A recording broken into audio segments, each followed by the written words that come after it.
Welcome in, everybody. This is Todd Zilla with the Adjusted Line Play Report. Let's be honest, folks, if you're not taking your fantasy advice from somebody that is looking like this, you're not doing fantasy right. Again, this is the Adjusted Line Play Report. You can find me, the host of the Adjusted Line Play Report, on Twitter at Todzilla1337. You can find the account Zilla Fantasy on Twitter. You can see it there on the bottom on YouTube. If you're not subscribed, hit that subscribe button. But it's Zilla Fantasy on Twitter, Zilla Fantasy Elite on YouTube, and Zilla Fantasy Elite there on Facebook. Go ahead, check those things out. And again, if you ain't taking fantasy advice from somebody that looks like this, you're not doing fantasy right, folks. Anyway, let's get this underway. Your Week 12 Adjusted Line Play Report. Let's go. Number 1 is Tampa Bay at Indianapolis. They are the number 1 ranked game. As far as Vegas totals go, we are sitting at 52.5 point total with Tampa Bay 3-point road favorites there. We're going to start with Tampa Bay. They are number 1 in the offensive pass protection. Indianapolis, number 28 in the adjusted sack rate. Then we go look over at the offensive pass DVOA. Tampa Bay again number 1 and Indianapolis 20th. This should mean Tampa Bay should be able to pass all over Indianapolis, and we see they have a very strong pace of play in Tampa Bay, whether they're trailing or leading, so they should be running tons of plays. That's Bruce Arians for you. The only question mark is if Indianapolis gets into a lead, then their pace of play really slows down, 32-30. The only problem is if they're trailing by 7+, which they could be in this game, they do speed up their pace to number 7 overall. And it's a good time to be looking at that. If Tampa Bay is going to be leading in this could lead to a shootout, which, the Tampa Bay-Indianapolis game could do that. Vegas is predicting that. On the offensive run blocking side for Tampa Bay, they are number 2 in the adjusted run blocking, number 5 run DVOA. The only issue with Indianapolis is, while they're 12th in the adjusted rush yards on defense, they are number 2 in run DVOA defense. Don't expect Fournette to have a super good game here, either rushing or catching the ball. I think Tampa Bay is going to have tons of time to pass the ball, which is going to lead to Mike Evans and Chris Godwin having excellent weeks. I think we're going to see Gronk in the end zone at least once this particular week as well, if not twice. So he's definitely in play in these tournaments. On the Indianapolis side, we're looking at number 9 in offensive pass protection versus Tampa Bay 20th in the adjusted sack rate. But if we go and look over at the pass DVOA for Indy, they're number 19, while Tampa Bay's defense in the pass DVOA is number 7. So that kind of cancels each other out. Indianapolis might not be that good through the air. It's kind of the point of putting in these DVOAs on there now with the adjusted line play report. As you can see, brand new layout. Go ahead, if you're listening on Podbean, go over to YouTube and scope this out. We got a bunch of more information in here than we did in the prior week. So this is the first week rolling this out. Anyway, this is suggesting Indianapolis might not be able to pass the ball as well as they would hope, despite the offensive line playing well and Tampa Bay not necessarily getting a ton of sacks. And then in the run blocking unit, Tampa Bay has always been super good on defense. They're top 5 at number 5. But Indianapolis also top 5 at number 5 in the offensive run blocking. We look at the run DVOA, number 2 for Indianapolis on offense, number 4 for Tampa Bay on defense. So this should be kind of a unmovable force, and whatever that saying is. I think Jonathan Taylor probably won't be as efficient as he has been in the past, but we did see him last week absolutely destroy Buffalo, who was also pretty good in the run game on their own right. But this one, I think Indianapolis might find themselves behind, and I think the pass game is what you're going to want to attack from Indianapolis, especially if they're trailing by 7+, which kind of based off of what the offensive unit has been doing with running the ball, I just don't think they're going to be super efficient doing that this week. Keep that in mind. So Michael Pittman could be in play here from Indianapolis. T.Y. Hilton I don't know. He's kind of old and busted, but they don't really have much else to throw the ball to there in Indianapolis. Pascal could be in play. But yeah, I think that's where Indianapolis is going to find more successes in the pass game. I do think they're going to be trailing in this, so it could be, a higher up tempo game for Indy, which keep your eye on that. They could be scoring a lot of points, especially if they're down in there via the pass game. Let's go to number 2 on this slate, which is Minnesota at San Francisco. It's a 49.5 point total. So we're already down 3 points from the prior game, and they are number 2 on the slate here. So San Francisco's 3-point home favorites, basically getting that home bump there and nothing else, nothing worse. Let's take a peek at Minnesota, the away team. Number 2 in the offensive pass protection. San Francisco, number 15 in the offense or on the defensive pass rush. Then we go to the pass DVOA versus offense versus defense. Minnesota, number 2 in offensive pass protection. Number 2 in offensive pass DVOA. Very, very good there. San Francisco, number 15 in the adjusted sack rate. Number 22 in the pass DVOA. This is screaming that the Minnesota pass game should be very successful in this particular matchup, especially when we look at the run unit. Number 25 in offensive run blocking for Minnesota. Number 29 in offensive run DVOA. Pretty bad, even despite Delvin Cook being on that squad. So adjusted rush yards on defense for San Francisco. Number 4. Number 3 in the run DVOA on defense.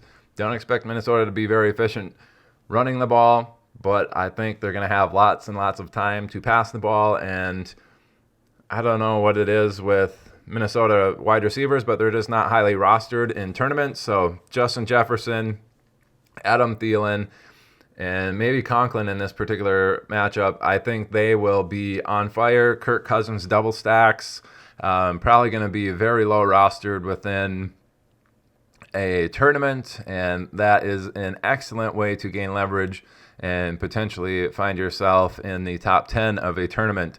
Kirk Cousins double stacks this week, folks. Justin Jefferson, Adam Thielen, let's get it done.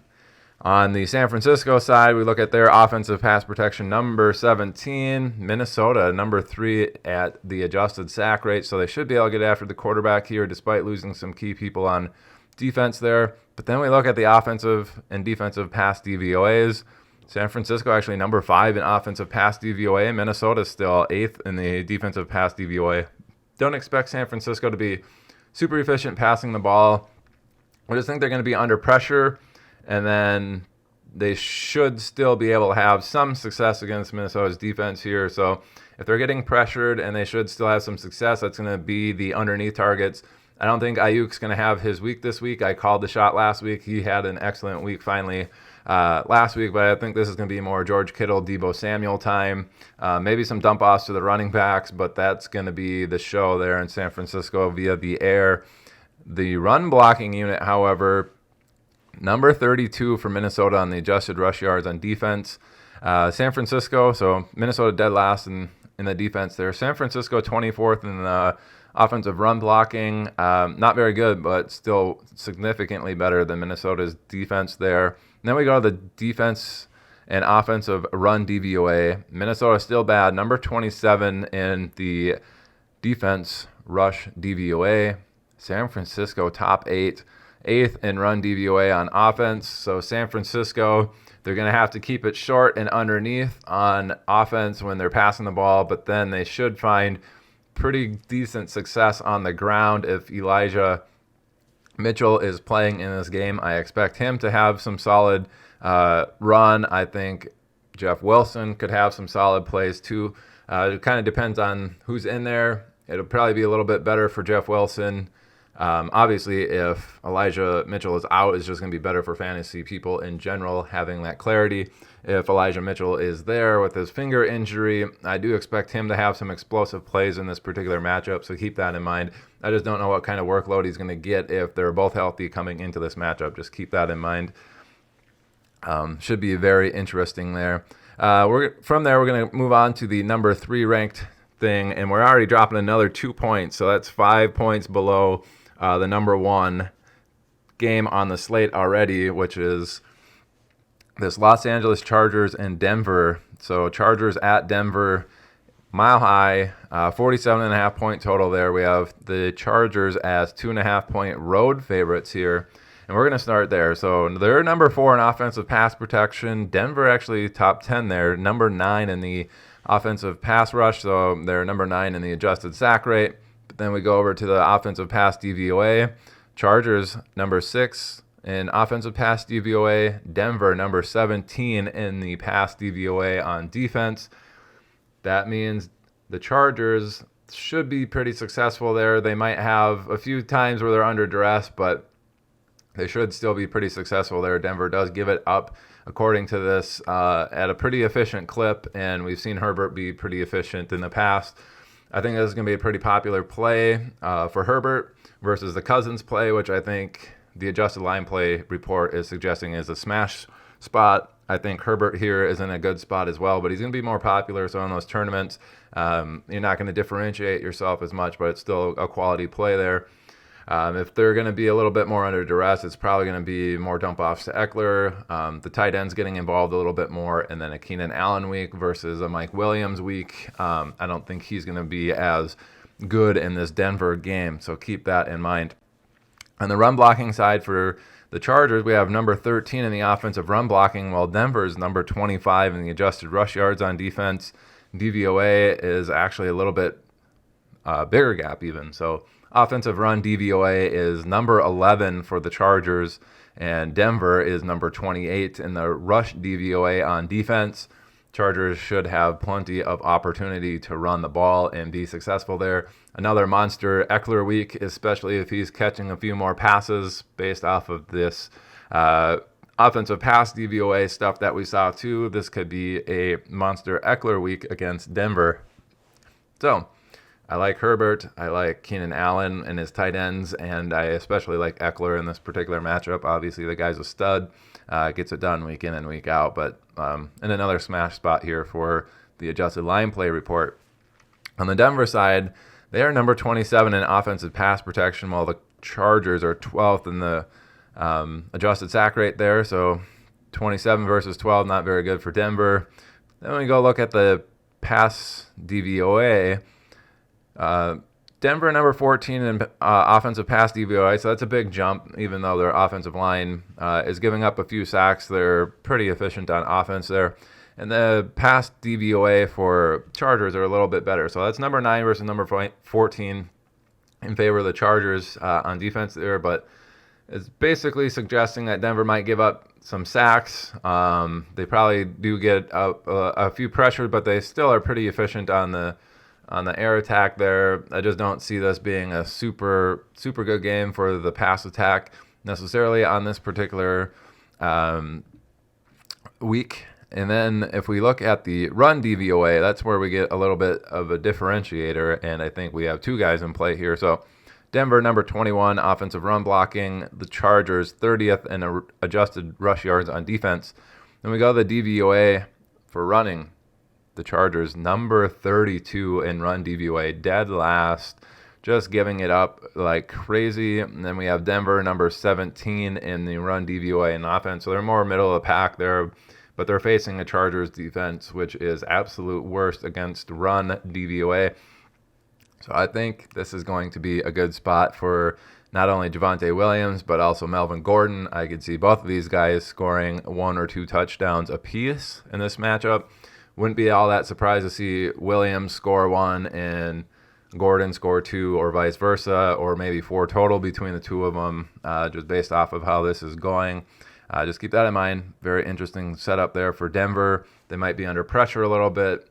And if that's the case, it's probably going to lead to more dump-offs to these running backs and to the tight ends, which could be pretty interesting there, but probably more of a Jerry Jeudy week, and Albert O and Noah Fant in the running backs here. Don't like Sutton necessarily in this particular spot, so keep that in mind. And from the number 3, we're going to head over to number 4, which is Los Angeles Rams at Green Bay. This is getting one of those nice football matchups, but not necessarily crazy for DFS.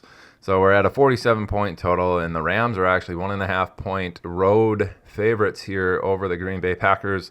And we're going to start with the Rams. Number 3 in offensive pass protection, while the Green Bay Packers are 17th in the adjusted sack rate. Not much different there on the pass DVOA. Number 4 for the Rams on offensive pass DVOA. Number 12 for the Packers and pass DVOA on defense. That just means the Rams are probably going to have some time to pass the ball. Cooper Kupp, OBJ, Van Jefferson, those are your guys that you're going to want. Higbee, potentially. Green Bay was giving it up to the tight end earlier this week, or earlier in the year. Been a little bit not as stingy, but not as bad as they were at the beginning of the year. So Higbee could be in play here too, but the Rams should have plenty of time to pass the ball. Cooper Kupp should have another big game. And Van Jefferson and OBJ could also find themselves open and getting the ball often in this particular matchup. And if we look at the run blocking, number 4 for the Rams, number 29 on the adjusted rush yards on defense for Green Bay. Big favor there for the Rams. Then we go look at the offensive run DVOA, number 9 for the Rams, number 26 for the Green Bay Packers. 2 green-red matchups there for the Rams run game. They should be all run all over Green Bay here. And let's just keep that in mind. If the Rams are up in this game, they actually have they're the 20th paced team in the league. And Green Bay, number 14 for the people if they are trailing by 7 in their pace of play. This is kind of screaming the Rams, being pretty successful on offense against Green Bay, and we'll get into the Green Bay side here, but if the Rams are pretty successful and they're up by 7 or more, I just see this game kind of slowing down, being more of a run game. The clock's going to burn out quicker. Green Bay is a slow-paced team in general anyway, so keep that in mind. I do like the under-hitting in this particular matchup just based off of this. Keep that in mind. On the Green Bay side, they are number 11 in offensive pass protection, the exact same as the Rams adjusted sack rate, number 11 versus number 11. The pass DVOA, almost the exact same, number 10 versus number 8. So Green Bay number 8 in pass DVOA on offense, number 10 for the Rams defense pass DVOA. Kind of a wash there. When that's the case, you just expect the people that normally get fantasy points to get the fantasy points. That's going to be Devontae Adams and pretty much Devontae Adams because MVS is terrible. Maybe a Randall Cobb week if you think the Rams are going to get after Green Bay, but that's who I like in the pass game. On the offensive run blocking side, Green Bay number 9, which is good, top 10, but the Rams number 7 in the adjusted rush yards on defense. So that's kind of a wash there. Rams should be able to match Green Bay's run blocking, but they're also out some key offensive players on the line there, so just keep that in mind. They've had some injuries recently. The Rams number 7 in the rush DVOA, the Green Bay 12 in run DVOA. I just don't think Green Bay is going to be able to move the ball very efficiently against the Rams. I do like the Rams covering the line. I think they win and by more than 1.5 points there, so that's my Vegas bet. I just think this is going to be a slow-paced game. The Rams are going to be fairly successful on offense, but it's going to be, maybe they're up 14 points, 10 points, and they're just running the clock out. They're slow. Green Bay's a slow-paced team as well, and it could be interesting there. So just keep that in mind. Despite what this says, Green Bay leading by 7 points is 10th in pace. When they're trailing by 7, they're 5th. That could be the savior there for anybody that's starting Green Bay people on their side. But just a game that I'm probably not looking to attack. People are expensive, and I don't think it's going to be a very good game for DFS. Let's move on to the number 5 ranked game here, which is Atlanta at Jacksonville. I like this one more. We'll start with Atlanta there. They are number 13 in the offensive pass protection. Again, this is a 46.5 point Vegas total. Atlanta 2-point road favorites. This is Atlanta at Jacksonville. Atlanta number 13 in offensive pass protection. Jacksonville 31st in the adjusted sack rate, so not getting a lot of sacks there. However, we look at the offensive pass DVOA for Atlanta. They're number 26. And Jacksonville number 31st, 31 on the pass DVOA on defense. Basically what this is telling me Atlanta's going to have some time to pass the ball, but they're probably not going to be super efficient. It's kind of like a Kyle Pitts and Russell Gage type of week. I don't know if Patterson's going to be back yet, but if he is, he's probably in a good spot here. If we go look at the run blocking for Atlanta, that's number 29 on the offensive run blocking. Jacksonville 15th in the adjusted rush yards on defense. That kind of says Atlanta won't be able to run the ball. We look at the rush DVOA. Atlanta, number 32. They are the worst rush DVOA team. Jacksonville, number 5 in run DVOA on defense. This basically tells me Atlanta's not going to move the ball at all via the ground. They're going to have to do it via the air, and there's not a huge gap as far as the pass DVOA here. So I'm going to go ahead and just hit that little button. Well, that's telling me Atlanta 2-point road favorites. No, I think Jacksonville's going to win this just based off of Atlanta's current situation. I don't know if they're going to be able to pass the ball super well against Jacksonville here, and they're certainly not going to run the ball very efficiently. Let's go look at that Jacksonville side to see what they have to offer. They're number 10 in offensive pass protection versus Atlanta, number 32 in the adjusted sack rate. So top 10 versus worst in the league on the offensive pass protection side. But then we go look at the pass DVOA for Jacksonville, number 28. Atlanta, number 29 in the pass DVOA. Basically, this is telling us Jacksonville doesn't give up a lot of sacks via the offensive scheme or what may have you. But number 28 in offensive pass DVOA is pretty poor, but Atlanta, number 29 in pass DVOA. This should mean Jacksonville can finally throw the ball on an offense, which, they haven't been able to do basically all year, which is weird. They got Trevor Lawrence. They got some solid weapons there on offense, but I think that's more of a Marvin Jones week, and we'll maybe get back from that goose egg that Dan Arnold put up last week, which was pretty much annoying. And maybe we'll see a little bit more offensive success here on the air attack. But on the run game, this is kind of where I want to attack. I think James Robinson's going to be in a good spot here. So number 8 in offensive run blocking. Atlanta 20th in the adjusted rush yards on defense. Pretty big favor for Jacksonville there. But on the run DVOA, Jacksonville number 4 in run DVOA on offense. Atlanta number 24 on the rush DVOA on defense. I think James Robinson's in a smash spot this week. I don't know how many people are going to be on him in tournaments simply because he's been, kind of lackluster the last few weeks, been dealing with, the injury for a little bit and then not having any of these blow-up games for a while. So I like the James Robinson in tournaments this week. I think Jacksonville is going to get out and be successful.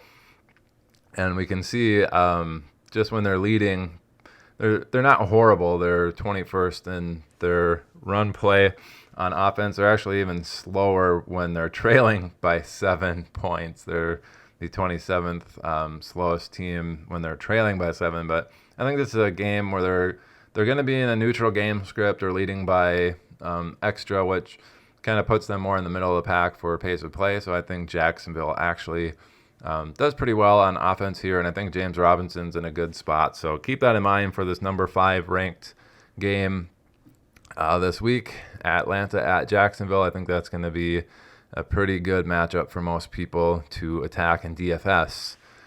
From there, we're going to go to Philly at New York Giants. This is a number 6 ranked game. 45.5 point game total. 3.5 point road favorites for Philadelphia here. Offensive pass protection for Philly, number 16. Giants, number 16 on the pass rush on defense on the adjusted sack rate. Let's go to the pass DVOA, see if we can differentiate anything. Offensive pass DVOA for Philadelphia, number 11. Giants, number 11 on the pass DVOA on defense. Philadelphia, kind of a wash there in the pass game, just means the people that normally get the pass volume and the pass fantasy points are going to get it again this week. So that's Devonta Smith, that's Dallas Goedert, no one else. Just those 3, or just those 2 people. On the offensive run blocking side, we have Philadelphia, number 7 in the offensive run blocking. The Giants, 31st in the adjusted rush yards on defense. Mega bonus for Philadelphia here against the Giants. Then we look at the offensive run DVOA, even better for Philadelphia. Number 3 on offensive rush DVOA. Giants, number 30 in run DVOA on defense. Philadelphia should be able to run the ball all over the Giants. Sneaky GPP play, probably Miles Sanders. He could be in a smash spot this particular week, especially that we don't see a super advantage in the pass game for Philadelphia. They could lean on that run game. This could be one of those Miles Sanders where he gets a couple touchdowns, it takes everybody by surprise, and is like, what? This dude hasn't done anything all year. How's he coming out here with 130 yards and 2 touchdowns against the Giants? Where did that come from? I think he is also a sneaky play, so I like him and James Robinson. I like the Vikings pass attack there, so start thinking about that when you're getting those wheels spinning for GPP lineups. On the Giants side, we have number 15 offensive pass protection. Philadelphia, number 25 in the adjusted sack rate on defense there. So favor of the Giants in the pass game. But then we look at the pass DVOA for the offense of the Giants, number 27. They did just fire Jason Garrett, so keep that in mind. They've been pretty inefficient on offensive pass plays. Philly, number 18 in the pass DVOA, so that's actually in favor of Philly there in the defensive pass DVOA there. So keep that in mind. I'm not sure who's going to be calling the offensive plays there in New York, but we could see some surprises on offense without Jason Garrett there. They did get rid of him. Just keep that in mind. It could be a different game attack. With Sterling Shepard being ruled out, I think Tony is still in there. He could have himself a solid week this week. We'll see what Golladay does, but it's not looking good based off of the adjusted line play report here. Probably going to be a Danny Dimes like running game again. On the run side for the Giants, they're 30th in offensive run blocking. Philadelphia, luckily for them, is only 27 in the adjusted rush yards on defense.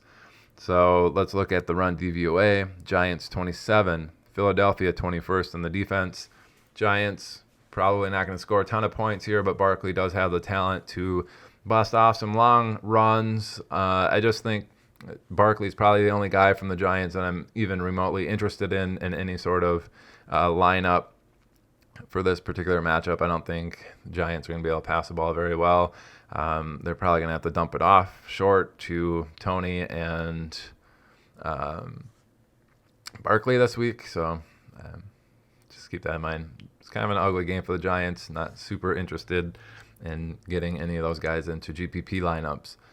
So from here, we're going to go to the number 7 ranked game, which is Pittsburgh at Cincinnati. We got a lot of players available in this matchup, but it's a 45-point Vegas total. Cincinnati, 3.5-point home favorites. Let's look at Pittsburgh. Offensive pass protection, number 8. Cincinnati, 21st in the adjusted sack rate. So at 8 versus 21 in the favor of Pittsburgh in the pass game. On the offensive pass DVOA, Pittsburgh 21, Cincinnati 19, so that's a little bit more neutral. Basically, Pittsburgh probably going to have some time via offensive scheme to do what they want, and it's probably short dump-offs to Pat Freiermuth and Deontay Johnson. So keep that in mind. Najee Harris also gets some of these dump-offs, but Cincinnati shouldn't be getting after the quarterback. I don't know if Najee is going to get a ton of targets in this particular one, but I like Deontay and I like Freiermuth in this particular one. On the offensive run blocking side for Pittsburgh, number 28, Cincinnati 3rd in the adjusted rush yards on defense. Based on that, Pittsburgh shouldn't be able to run the ball very well. Rush DVOA for Pittsburgh, 26. Rush DVOA on defense for Cincinnati, number 10. Najee just going to be inefficient again on the ground. If he's going to get it done, it's going to be via the air. Don't like him in tournaments this particular week. He gets the volume. I just don't think he's going to be very efficient in this particular matchup. Keep that in mind. Cincinnati side, number 26, offensive pass protection. Pittsburgh, number 10 in the defensive pass rush or the adjusted sack rate. So they're generating a lot of sacks. That was probably with TJ Watt and some of these other players on defense that weren't injured prior in the year. So if we look at the pass DVOA, number 24 for Cincinnati, so slightly better for them, but number 26 in the pass DVOA for Pittsburgh. That's more of an even matchup there. Cincinnati should be as efficient as they have been in the pass game.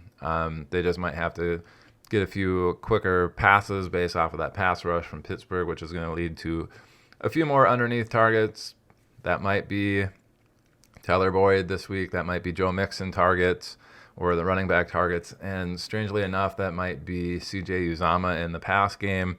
Just keep that in mind. Everybody that runs routes there in Cincinnati is capable of getting open underneath as well. Higgins is fine. Jamar Chase is fine. Just keep that in mind. Those guys always in play, but we're probably going to be looking at dink and dunk from the offense on the pass game. As far as the run blocking goes, Cincinnati number 14, Pittsburgh number 9 in the adjusted rush yards on defense against the run. Run DVOA for Cincinnati a little bit worse at 22nd. Pittsburgh number 16 in run DVOA. I don't think Joe Mixon's going to be super efficient in this one. Hopefully he can plunge one into the end zone for you as he's going in. But the adjusted line play report is kind of suggesting Mixon might not be a super good play outside of maybe some extra targets in the pass game if Pittsburgh is getting after the quarterback. But don't expect a super ceiling game from Mixon. You're just kind of hoping he gets you 60 to 80 total yards and plunges into the end zone to get you, your 14, 16 points this week. Otherwise, Cincinnati, Pittsburgh, they got a lot of players that, are fantasy relevant. I see most of it being more on the Pittsburgh side in this. And just the way this is shaping up, this could almost be one of those upsets where Pittsburgh comes into Cincinnati and kind of smacks them around on defense a little bit, and Cincinnati struggles there, and Pittsburgh isn't too bad in the pass game, or at least is somewhat efficient against Cincinnati in the pass game. So just keep that in mind. I don't know if I want to give that upset alert for this particular matchup, but I think it'll be close, and Pittsburgh may end up winning, but just keep that in mind. So number 8, New York Jets at Houston. I like this matchup. 44.5 points for Vegas there. Houston, 2.5-point home favorites. Who would have ever thought Houston would be a favorite in a matchup this year? But they have the lowly Jets coming in, and that's where we'll start. Jets 21st in offensive pass protection. Houston number 13 in the adjusted sack rate. That has been going up recently. Jets number 25 in offensive pass DVOA. Houston number 6 in pass DVOA on defense. Don't expect the Jets to pass the ball very efficiently. Keep in mind, Zach Wilson coming back this week. I think Houston is in a smash spot on defense. Up on FanDuel, they are the number 2 defense, but over on DraftKings, they are way more affordable and a good play over on DraftKings. So keep that in mind. The Jets run blocking number 26, Houston number 24 in the adjusted rush yards on defense.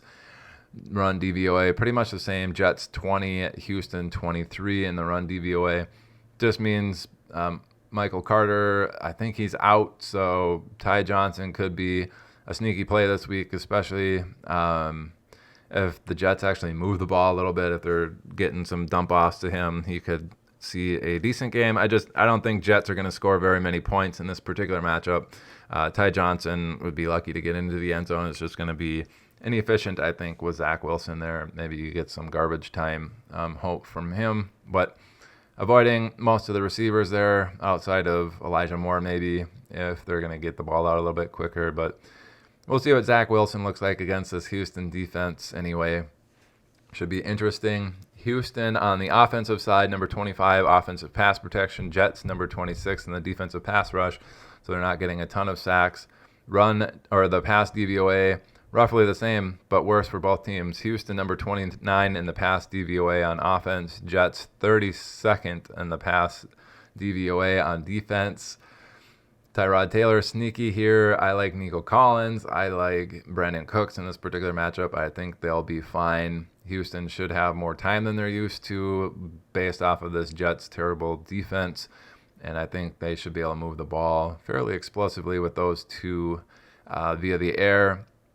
So let's go look at the run unit. Houston, number 32 in run blocking on offense, dead last. Jets, 22nd in the rush yards on defense, so also pretty poor. They're both number 31 in the run DVOA on offense and defense, so that's kind of a wash. Don't expect Houston to have a very good game on the ground. Maybe a little bit more efficient than they're used to, but they don't really. They got rid of Ingram. It's slim pickings over there. I think this is a Brandon Cooks and Nico Collins week with Tyrod Taylor moving the ball for Houston. Houston's defense, as I had said, I think is in play this particular week too. I think they could see themselves with multiple turnovers against that horrible number 2 draft pick of theirs from the Jets. 2 games left here, folks. Just a 10-game slate. So we got Tennessee at New England.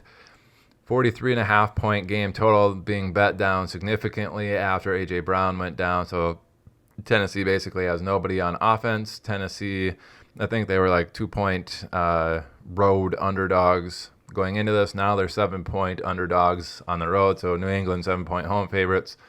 We'll start with Tennessee. Number 28 in the offensive pass protection. Poor. Wow. Patriots, number 4 in pass rush. They should be able to get after Tennessee based off of this. DVOA, just as bad for Tennessee. Number 22 in the offensive pass DVOA. New England, number 2 in pass DVOA on defense. Don't expect Tannehill to have a very good week against New England. He is a sit this week. Go find some streaming options. Kind of streaming him in one of my leagues probably after reading this. Going to go find somebody else to play this week. Well, let's look at the run for Tennessee. Number 23 in the run blocking. New England, 16. So that's in the favor of New England there. Rush DVOA, number 15 for Tennessee's offense. Number 8 for New England's defense. I don't think Tennessee is going to be very efficient running the ball either, but it's probably going to be their most efficient way of moving the ball. I do expect them to just have a dud of a game. I think New England comes out here, smacks Tennessee around, gives Tennessee 2 straight losses, and sends them home crying kind of here. Not interested in anybody from Tennessee, not even punt plays. Don't start Tannehill. Just kind of gross all around. I would be surprised if they score more than 13 points in this. Vegas has them as 18 points. I don't think they get there. New England side on offense, 18 offensive pass protection. Tennessee on defense, number 7. They should be able to get after the quarterback based off of this. On the pass DVOA, number 13 for Tennessee's defense, number 16 for New England's offense.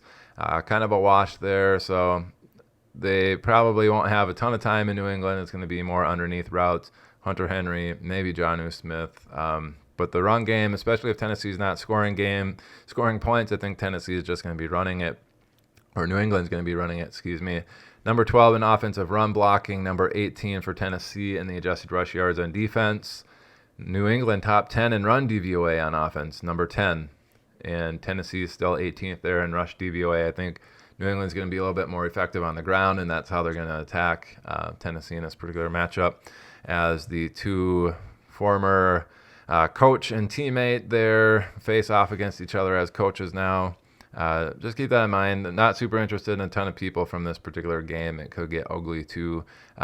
Maybe just on the running side, you could get Harris or Ramondre Stevenson, but they kind of vulture each other's upside, so gross in tournaments. And finally, we'll make our way to a 42-point game total, which is the 10th game on this main slate, 10th and final.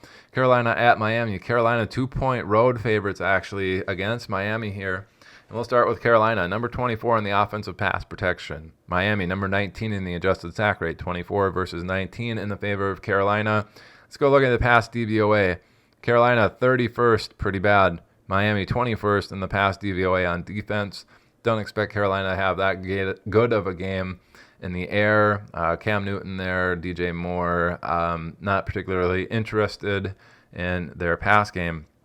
And then on the run blocking side, Carolina number 15, Miami number 13 on defense there. So on the DVOA side, Carolina 19 on the run DVOA on offense, 19 versus Miami's 13 run DVOA on defense.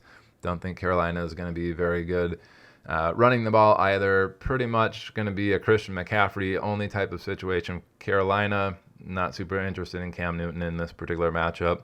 Just seems like a gross game, 42-point game total.